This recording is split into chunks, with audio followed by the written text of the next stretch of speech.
ਬਕਵਾਸ ਘੱਟ ਕਰਿਆ ਕਰ। ਅਸੀਂ ਇਸੇ ਲਈ ਜੰਗਲਾਂ 'ਚ ਡੇਰੇ ਲਾ ਲਏ ਆ। ਇਹ ਇਲਮ ਐਵੇਂ ਕਿੱਧਰ ਲੱਭ ਜਾਂਦਾ। ਪਹੁੰਚ ਗਏ ਅਸੀਂ ਬਾਬਾ ਜੀ ਤੱਕ। ਸਲਾਮ ਅਲੈਕਮ ਵਾਲੇਕੁਮ ਸਲਾਮ। ਬੜਾ ਦੂਰੋਂ ਨਾਂ ਸੁਣ ਕੇ ਆਏ ਤੁਹਾਡਾ। ਕਿੱਦਾਂ ਦੂਰੋਂ ਸੁਣਿਆ? ਬੜੀ ਦੂਰੋਂ। ਪਿੰਡੀਓਂ ਸੁਣਿਆ ਤੂੰ? ਕਹਿੰਦੇ ਬਾਬਾ ਕੁੱਕੜੀ ਸਾਈਂ। ਬਾਬਾ ਕੁਕੜੀ ਸਾਈਂ। ਬਹਿ ਜਾਓ, ਆਜੋ ਆਜੋ।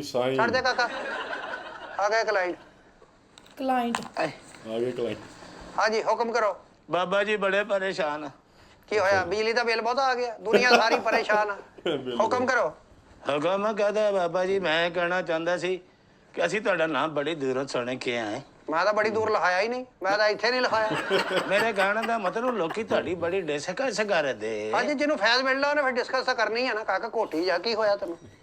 ਮਜਬੂਰੀ ਇਹ ਆ ਹਾਂਜੀ ਕਿ ਦਵਾ ਦਾਰੂ ਕਰੋ ਕਿ ਰਹਿਮਤ ਹੋ ਜਾਵੇ। ਸੋਲਰ ਸਿਸਟਮ ਲਵਾਓ। ਸੋਲਰ ਸਿਸਟਮ ਦਾ ਕੀ ਲੱਗੇ ਦੇ ਨਾਲ? ਕਿਉਂ? ਮੈਂ ਇਹ ਕਹਿਣਾ ਚਾਹੁੰਦਾ ਸੀ ਹਾਂਜੀ ਕਿ ਕੋਈ ਐਸੀ ਦਵਾ ਕਰੋ ਕਿ ਅੱਲਾ ਧੀ ਪੁੱਤਰ ਦੇ ਦੇਵੇ। ਹੋ ਸਕਦਾ ਏਦਾਂ? ਤੁਹਾਡੀ ਉਮਰ ਕਿੰਨੀ ਆ? ਅਮਰ ਹੋਣੀ 65 ਸਾਲ। ਹਲੇ ਨਿੱਕਾ ਜਿਹਾ ਤੇ ਹੈਗਾ ਮੈਂ। ਤੇ ਤੁਹਾਡੀ ਬੇਗਮ ਦੀ ਕਿੰਨੀ ਆ? ਉਹਦੀ ਮੇਰੇ ਨਾਲ 5 ਸਾਲ ਵੱਡੀ ਹੋਣੀ। ਤੁਸੀਂ ਨਾ ਬੱਚਾ ਕਿਤੇ ਗੋਦ ਹੀ ਲੈ ਲਓ। ਆਪ ਨਾ ਕੋਸ਼ਿਸ਼ ਕਰਨਾ। ਮਿਹਰਬਾਨੀ ਤੁਹਾਡੀ। ਇਹ ਉਮਰਾਂ ਹੁਣ ਪੁੱਤ ਲੈਂਦੀਆਂ। ਹੁਣ ਤੇ ਤੁਹਾਡੇ ਧੀ ਪੁੱਤ ਤੁਸੀਂ ਦੋਤਰੇ ਪੋਤਰੇ ਵਾਲੇ ਆ। ਸ਼ਰਮ ਕਰਨੀ ਚਾਹੀਦੀ ਇਸ ਗੱਲ ਤੋਂ। ਇੱਕੋ ਹੀ ਇੱਕ ਧੀ ਹੈ। ਮੈਂ ਚਾਹੁੰਦਾ ਚਲੋ ਅੱਲਾ ਕੀ ਜੋੜੀ ਰਲਾ ਦੇਵੇ। ਨਹੀਂ ਹੁਣ ਰਲ ਗਈ। ਉਹ ਪਹਿਲੀ ਬੀਵੀ ਚੋਂ ਆ ਪਹਿਲੀ ਬੇਬੀ ਚ ਦੂਜਾ ਵਿਆਹ ਕੀਤਾ ਤੂੰ? ਦੂਜਾ ਕੀਤਾ। ਥੋੜੇ ਦਿਨ ਹੋਇਆ? ਆ ਥੋੜੇ ਦਿਨ। ਬਾਬਾ ਜੀ ਐਵੇਂ ਨਹੀਂ ਮੈਂ ਤੁਹਾਡਾ ਨਾਮ ਸੁਣਿਆ ਸੀ। ਦੇਖੋ ਮੈਂ ਇੱਕ ਗੱਲ ਵੀ ਨਹੀਂ ਕੀਤੀ। ਤੁਹਾਨੂੰ ਸਾਰੀਆਂ ਗੱਲਾਂ ਦਾ ਪਤਾ ਲੱਗ ਗਿਆ। ਬਸ ਫਿਰ ਇਦਾਂ ਹੀ ਹੁੰਦਾ ਜੀ। ਤੁਸੀਂ ਤੇ ਅਸੀਂ ਬੜੇ ਤਾਂ ਬੰਦੇ ਦੀ ਅੱਖ ਵੇਖ ਕੇ ਪੜ੍ਹ ਲੈਂਦੇ ਆ ਕਿ ਚਾਹੁੰਦਾ ਕੀ ਹੈ। ਤੁਸੀਂ ਤੇ ਬੜੇ ਕਰਨੇ ਵਾਲੇ ਆ। ਹਾਂ ਠੀਕ ਆ ਹੋ ਜਾਊਗਾ ਲੇਕਿਨ ਇਦਾਂ ਨਹੀਂ। 25 ਬੱਚਾ ਜਿਹੜਾ ਨਾ ਤੁਹਾਡੀ ਜਿਹੜੀ ਮਿਸੇ ਦਾ ਬੇਗਮ ਆ ਹਾਂ ਮੀਦਾਂ ਉਹਦਾ ਨਾ। ਬਾਬਾ ਜੀ ਤੁਸੀਂ ਤੇ ਬੜੇ ਕਰਨੇ ਵਾਲੇ। ਤੁਹਾਨੂੰ ਨਾਂ ਦਾ ਵੀ ਪਤਾ ਲੱਗ ਗਿਆ। ਛੱਡ ਦੇ ਬੱਚਾ। ਦੱਸੀ ਸਾਰੀਆਂ ਗੱਲਾਂ ਨਹੀਂ ਦੱਸੀ ਦੀਆਂ ਹੁੰਦੀਆਂ। ਇਹ ਸਾਡੇ ਅੰਦਰ ਦੀ ਗੱਲ ਆ।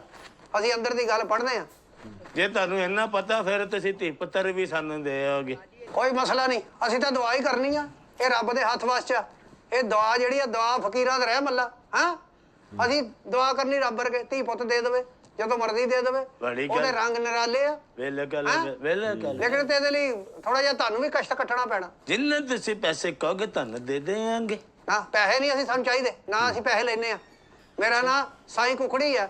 ਸਾਈਂ ਕੁੱਕੜੀ। ਇੱਕ ਕੁਕੜੀ ਦੇ ਦੇਣੀ ਤੂੰ ਬਸ ਸਾਨੂੰ। ਠੀਕ ਹੈ ਸਾਡੀ ਜੀ। ਕੁਕੜੀਆਂ ਦੀ ਖੇਡ ਬਣੀ ਆ। ਤੁਹਾਨੂੰ ਕੁੱਕੜੀ ਦੇ ਦੇਵਾਂਗੇ। ਹਾਂ ਬਲਕਿ ਜੋੜਾ ਕੁੱਕੜੀਆਂ ਦਾ ਦੇਵਾਂਗੇ। ਜੋੜਾ ਕਦ ਲਈ? ਜਦ ਮੈਂ ਇੱਕ ਕਹਿੰਦੇ ਆ ਤੂੰ ਕੱਲ ਹੀ ਵਧਾਈ ਜਾਣਾ। ਚਲੋ ਇੱਕ ਹੀ ਦੇ ਦੇਵਾਂਗੇ। ਇੱਕ ਹੀ ਦੇ ਦੇਵਾਂਗੇ।